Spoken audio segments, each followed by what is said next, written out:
Hey guys, it's me, Vinny Lospinuso. I'm back with yet another video. I hope everyone has had a great NFL Sunday. Of course, I got some games correctly and I got some games wrong.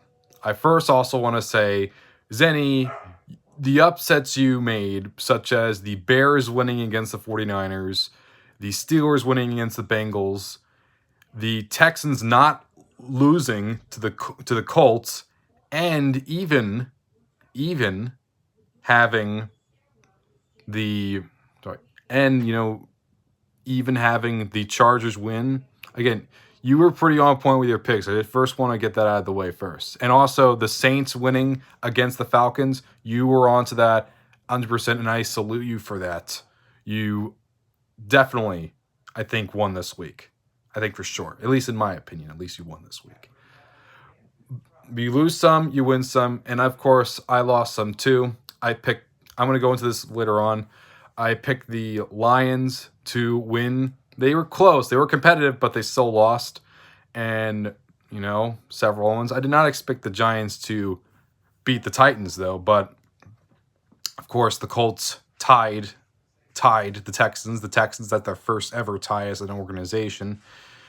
And yeah, they were up by 17 points. The Colts came back, and the reason why they didn't go forward was because miscues on the offense, with the line, and of course, Rodrigo Blankenship missing that field goal in overtime, which easily would have sent a win for the Colts.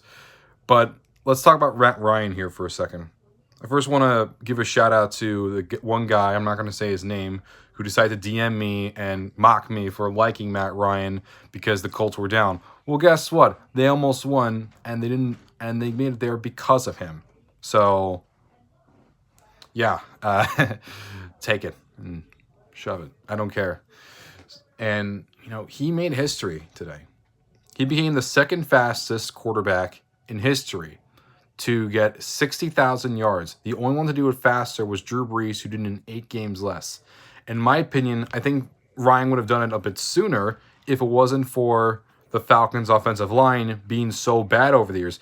If the Falcons' offensive line was better last year, he would have gotten yet another 4,000 yard season, and he would have gotten the 60,000 yard a lot sooner. So if anything, he made it there in spite of all those deficiencies. So I still give him the benefit of that in that situation. Not only that, he now has the 4th most amount of 300-yard games in NFL history. The only ones having more are Drew Brees, which is not far behind, Peyton Manning, and Tom Brady, which I'm confident he's going to surpass one, maybe even 2 of them by the end of his career.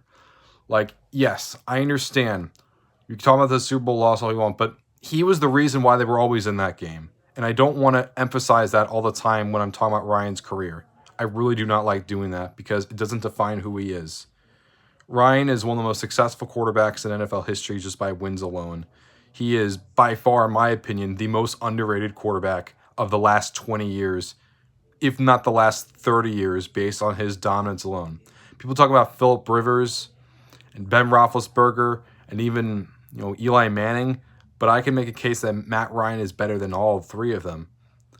People also say, Matthew Stafford, same time. I would argue that Matt Ryan in his stretch, his best seasons were always better than Stafford's. And I like Stafford too. But Ryan, in many instances, was considered one of the top 5 best quarterbacks in the league many times. And, seeing him with the Colts here, I'm rooting so hard for this guy. You would not believe. Listen, Jameis Winston is someone that Zenny's rooting hard for. As for me, I'm rooting very hard for Matt Ryan to get a win, get a division win for the Colts because, my God, this guy deserves it so badly. I can't think of another quarterback I would want a Super Bowl win more than Matt Ryan because the man has absolutely deserved it for the work ethic that he has put in over the years. Despite all this, he could have had even more, but his team often let him down. He truly is so underrated. And I think more people will start to appreciate that when he retires. Because a lot of fans still are high on Michael Vick. Ryan meant more to the Falcons as an organization than Michael Vick ever did. Michael Vick may have meant more to the culture of the game, but as for the game itself, Ryan was the superior quarterback. Absolutely, in my opinion. And it's a shame that he's so underrated. It's a shame that he's so underappreciated because, you know, I see someone that never was really that popular. Even in his own draft, he was never really that popular. And, you know, even as time gone on, he never really was super popular, but he always had his followers. And I've been one of them for the last like 5-something years because whether it ever happens or not, I'm always going to be there for him, and I'm always going to be pulling for him. And if that's a problem for people's eyes, shame on them.